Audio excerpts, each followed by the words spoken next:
dampak dari meningkatnya intensitas penggunaan media digital di kalangan mahasiswa. Saat ini mahasiswa hidup dalam lingkungan informasi yang sangat cepat dan kompetitif, di mana berbagai konten digital saling bersaing untuk. Dalam kondisi tersebut, informasi palsu dan hoax seringkali lebih mudah tersebar karena dikemas secara menarik, emosional, dan provokatif. Padahal, sebagai kelompok terdidik, mahasiswa diharapkan mampu menjadi agen perubahan dalam menciptakan ruang digital yang sehat. Namun, pada kenyataannya, masih banyak mahasiswa yang belum terbiasa melakukan verifikasi informasi sebelum membagikannya.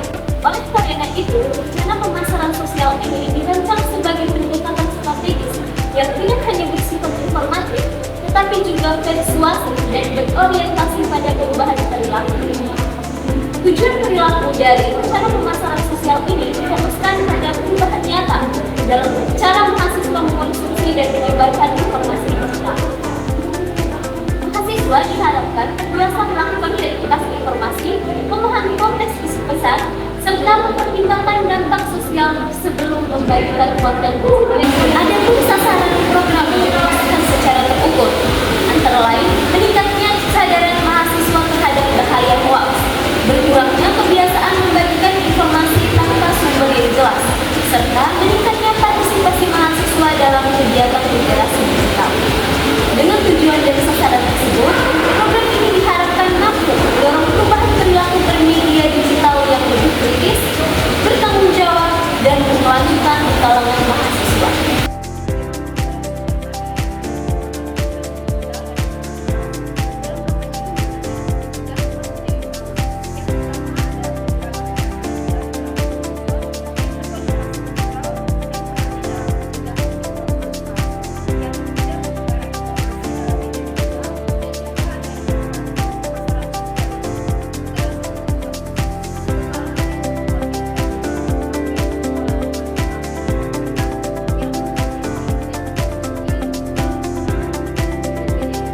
Siswa dipilih karena mereka berada dalam fase pembentukan sikap dan perilaku sosial yang sangat dipengaruhi oleh media digital. Selain sasaran utama, ada juga sasaran sekunder mencakup organisasi kemahasiswaan, komunitas literasi, serta media kampus yang memiliki peran strategis dalam memperluas jangkauan pesan literasi digital. Melalui keterlibatan sasaran sekunder, diharapkan pesan strategi pemasaran yang digunakan yaitu dengan pendekatan komunikasi yang kreatif dan partisipatif. Kami akan memanfaatkan media sosial sebagai sarana utama penyebaran pesan literasi digital melalui konten sosial, naratif persuasif, dan kampanye tematik. Selain itu, kami menggunakan strategi kolaboratif dengan organisasi mahasiswa dan media kampus agar meningkatkan keterlibatan audiens. Tujuannya agar mahasiswa tidak hanya menjadi penerima pesan, tetapi juga ikut terlibat aktif dalam penyebaran nilai-nilai literasi digital. Yang berikut rencana implementasi kegiatan. Nah, terdapat dua tahap dalam mengenai implementasi kegiatan ini. Tahap yang pertama adalah persiapan, meliputi pembentukan tim pelaksana, penyusunan materi, serta pemilihan media komunikasi yang akan digunakan. Yang kedua adalah tahap pelaksanaan, meliputi pelaksanaan kegiatan melalui media digital dan juga kegiatan edukasi. Dalam kegiatan pengembangan edukasi digital mahasiswa ini juga direncanakan evaluasi kegiatan dan juga pembahasan.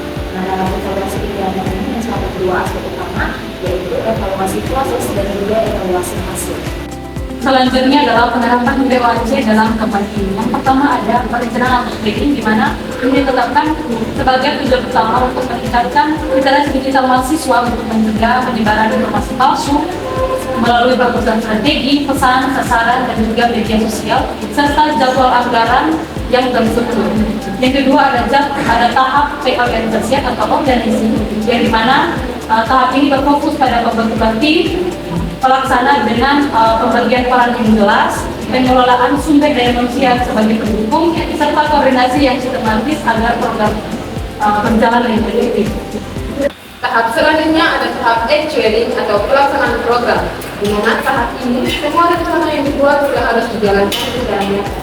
Program pemasaran sosial dilaksanakan melalui kampanye literasi digital di media sosial, penyebaran konten secara edukatif, serta kegiatan diskusi atau edukasi literasi digital. Materi yang disampaikan fokus pada cara mengenali hoax, pentingnya verifikasi sumber, serta etika bermedia digital dengan bahasa yang ringan dan visual yang lebih menarik. Mahasiswa tidak hanya menjadi penerima pesan, tapi juga dilibatkan secara aktif untuk ikut serta dalam nilai-nilai literasi digital. Dengan keterlibatan ini, diharapkan pesan-pesan tidak hanya dipahami, tapi juga diterapkan dalam kebiasaan bermedia sehari-hari. Tahap terakhir adalah monitoring atau pengawasan dan evaluasi, di mana tahap ini bertujuan untuk memastikan program berjalan sesuai dengan rencana. Pengawasan dilakukan secara berkala terhadap pelaksanaan kegiatan, kualitas konten, partisipasi mahasiswa, dan juga penggunaan anggaran. Selain itu, dilakukan evaluasi untuk melihat perubahan pengetahuan, sikap, dan juga perilaku mahasiswa, khususnya dalam memverifikasi informasi dan menghindari penyebaran hoax. Hasil evaluasi digunakan sebagai bahan perbaikan agar program ke depan bisa lebih berjalan efektif dan juga berkelanjutan.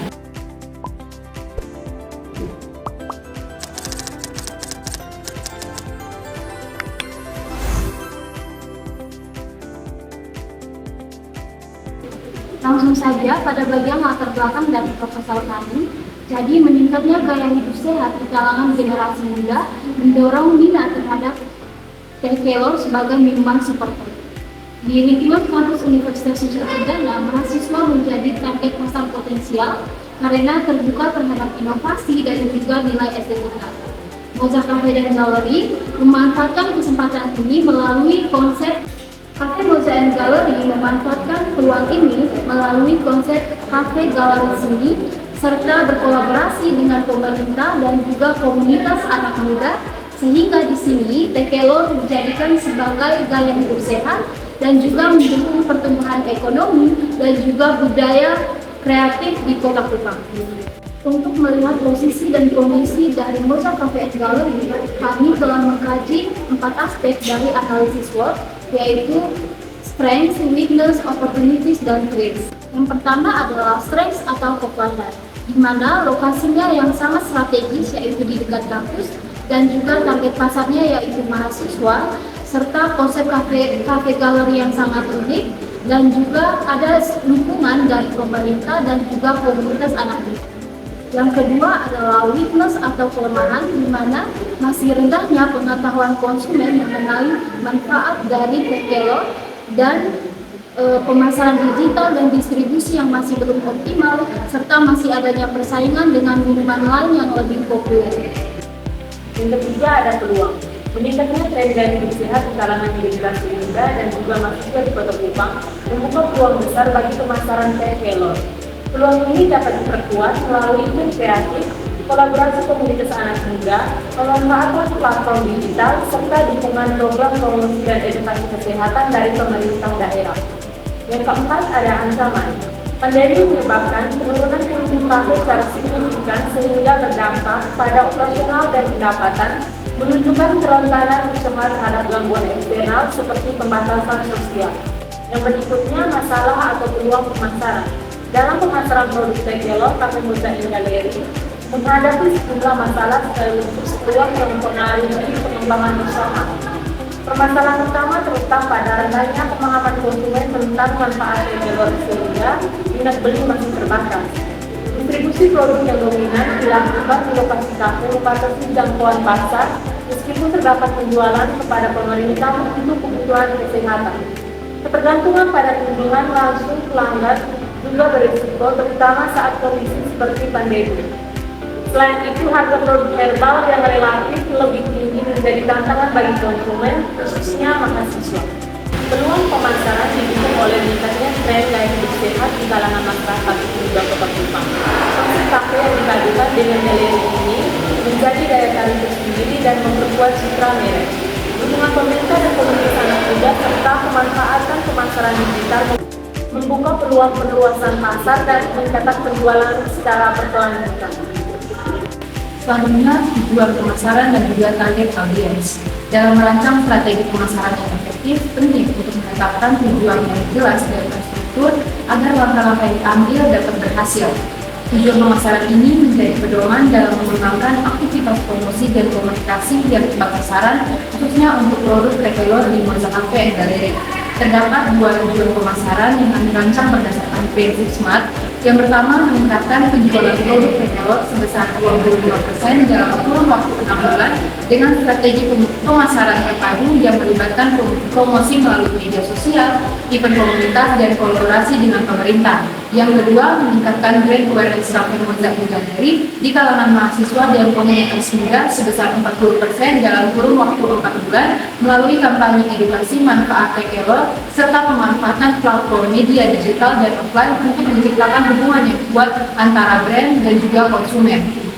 Selanjutnya, target audiens dari strategi pemasaran kami ini adalah mahasiswa Universitas Nusa Cendana dan universitas lain di sekitar Moza Cafe Gallery yang mereka melek terhadap teknologi. Mereka bisa melihat berbagai strategi pemasaran yang ada di media sosial terkait dengan retailer yang dibuat oleh Moza Cafe Gallery. Baik, yang berikut ada strategi kreatif atau the big idea. Di sini ada 3 strategi. Yang pertama itu ada positioning statement atau rumusan posisi branding.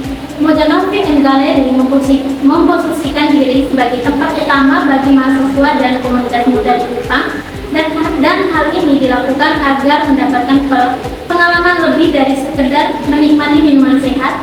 Namun Moza Cafe bukan cuma sekedar minum teh, tetapi tempat tumbuhnya ide, seni, dan gaya hidup sehat mahasiswa Kupang.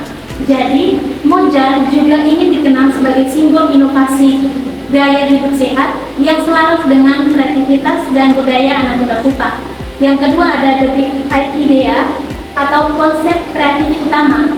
Konsep besar Moza adalah memadukan gaya hidup sehat dengan kreativitas seni dalam suatu ruang yang ramah untuk mahasiswa dan komunitas muda. The big idea Moza adalah menciptakan tempat yang sehat untuk tumbuh dan segar dalam pikiran, di mana hal ini seni dan gaya hidup sehat dapat bertemu. Moza juga berkolaborasi dengan UMKM dan seniman lokal dalam membangun jejaring ekonomi kreatif berkelanjutan di Kupang.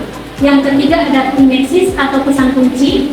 Moza Cafe Gallery hadir sebagai pilihan utama mahasiswa Kupang yang ingin menikmati minuman sehat teh kelor berkualitas sambil merasakan suasana inspiratif dari perpaduan kafe dan galeri seni. Melalui Moza, kita diajak untuk tidak hanya hidup sehat, tapi juga hidup kreatif dan berkontribusi pada budaya Kupang. Yang terakhir ada rencana taktik IMC. Yang pertama, taktik bauran promosi. Dalam rangka mencapai tujuan pemasaran, dipilih beberapa taktik bauran promosi yang dianggap paling efektif untuk menjangkau dan melibatkan audiens target, khususnya mahasiswa dan komunitas muda di Kota Kupang. Taktik digital marketing dilakukan melalui kampanye konten di Instagram dan TikTok yang menyajikan video dan visual mengenai gaya hidup sehat dengan teh kelor, dikemas menggunakan bahasa serta budaya lokal di NTT dan didukung oleh influencer lokal agar pesan promosi lebih mudah diterima oleh audiens muda. Nah, selain itu, strategi promosi juga diwujudkan melalui event komunitas dan workshop seni berupa pameran di kafe yang menggabungkan edukasi kesehatan dan seni lokal, sehingga mendorong partisipasi komunitas mahasiswa dan kreatif di Kupang. Selanjutnya, kegiatan public relation dilakukan dengan menggandeng influencer dan media regional untuk melakukan review serta menyebarkan cerita brand yang menonjolkan keunikan teh kelor dan konsep kafe galeri seni kepada masyarakat luas.